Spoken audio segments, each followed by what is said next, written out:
What do you think about the stories of UFOs hovering over nuclear bases and shutting down their weapons? I know you've done a lot of research on this stuff. How much of that is bullshit? You know, I actually haven't done a lot of research on that specific narrative. Yeah, I know of it. I know of it for sure. And I mean, I always approach the UFO phenomena or I try to at least, with like the eye of, or the point of view of Carl Jung. This idea that what leads here is our perception of things and our sort of deep shadow self of fear.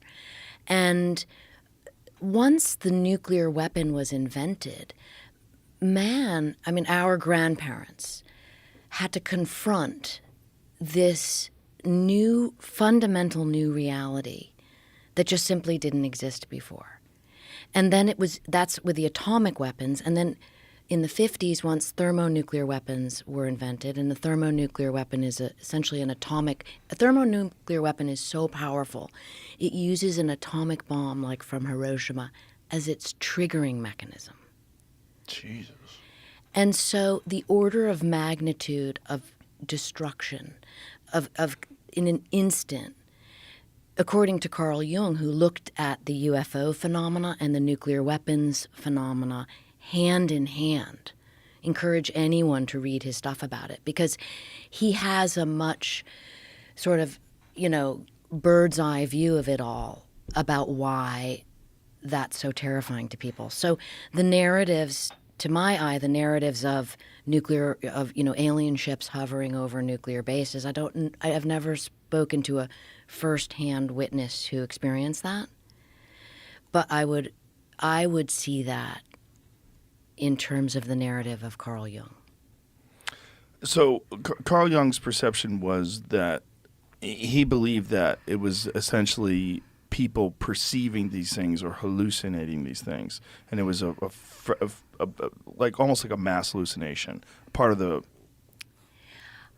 I don't know if he went that far. I think he left a lot more open to interpretation. I think my read of his analogy was more like the way that hundreds of years ago or thousands of years ago, when Christianity was first being developed, people saw existential threats as part of the narrative of God.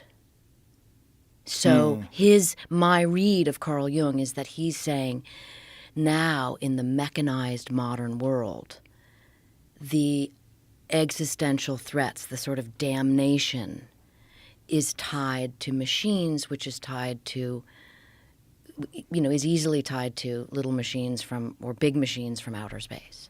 That was his take on it, which I think is interesting. It's interesting, but also Jung wrote this when? 60s? Yeah. Yeah. So I think we know a lot more now than we knew then. I mean, this, like, the reason why I'm bringing this up is, like, the people that have hope, one of the hopes is that aliens are observing us, and they're going to wait until we are about to do something really stupid, and then they're going to come down and shut everything down. That is an interesting narrative too, and that sort of, but again, that's a bit, to my eye, like the Deus ex machina idea, that God would intervene and save the faithful, or rather those, in this situation it might be that he's going to save those people that are paying attention. Well, just save the human race from its folly.